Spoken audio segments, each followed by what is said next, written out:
Muna Américain be donga bola Mali gouvernement kan transition kan nu ube taninga segi bayina ni watina wala sango famu ame directeur ga kuma lameno e directeur mimbe Sahel programme kuna ale mun fo ago ko America nga donga bobe kunye ube fe ga négocier na nga jamana ni fan kelen pede anga lithium mini do doluma ananga oru mini do doluma America ma deligo ke Mali la muna utaro ke sisan kan nga nyere nyininga America ngere ga méthode ye juma wala sani ko inga famu ube ga attaque fanga de buya Mali kani wati na anyabala Mali biga perdi territoire chamana jamfa chama biga jamana se geleyama donc America mba ko fe ambego kalama uye bara mine européen na wira biga occuper la donc uga condition e muye 600 jamana ga mini do cede oluye wala sa nambi fe doga boko mashiba ana geleya na funtenina wala nyini minu biga ke anga jamana fe ambeba do biga ke usinzi fin du manka kelemu be Ukraine ambadugo mala ko uga barfa unuga kelega minambe biga fin blagata kube Ukraine demenaye contre Russie au cité tien afan babetade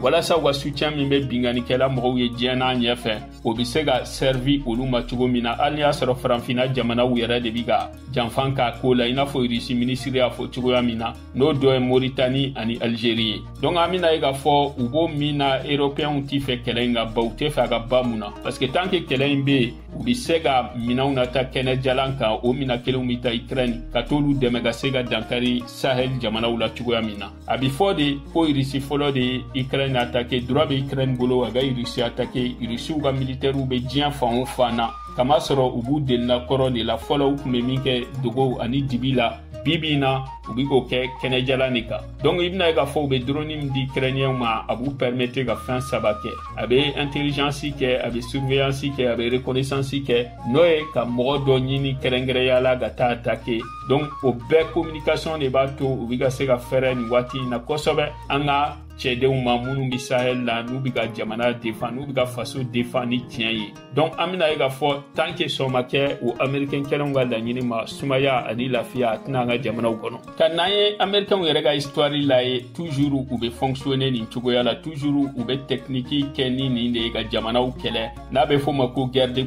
proxy donc ibna ega fo watina wo kelen de proposer congolais wiye konu be fe uranda ku attaquer li dabla uga mini ndoluma mini nolu era ba exploiter donc iba ga fo le fait que Kongoma au kodo dala kosobe ibna ega fo ubiga uranda shu alibi ka Congolais ufene attaquer donc wa histoire la olu de nanani bingan kela wale mogonunga olu era de a créer na bifo mako Al-Qaïda ni toroba fin febe bingan kela olu de a fin be créer ku bladien fe donc ibna ega fo wa service secret munu be folo ukunti Afrique jete kosobe ga bi uya ega fo européen perdu l'Afrique là donc chinois ni Russie de biga contrôler ke kosobe ubiga faire beke wala sa wa domination mi se ga continuer tugumina nga franfina jamana uyere tant que olu yere ga jamana be sauver tant que olu yere ga intérêt ou bala tout déranger tugo ya shila ou sigi nyogon jamana u jamfa do Mauritanie ga intérêt muye ala ambe ba do ga fo Mauritanie ga territoire ga dogon kojugu donc Mauritanie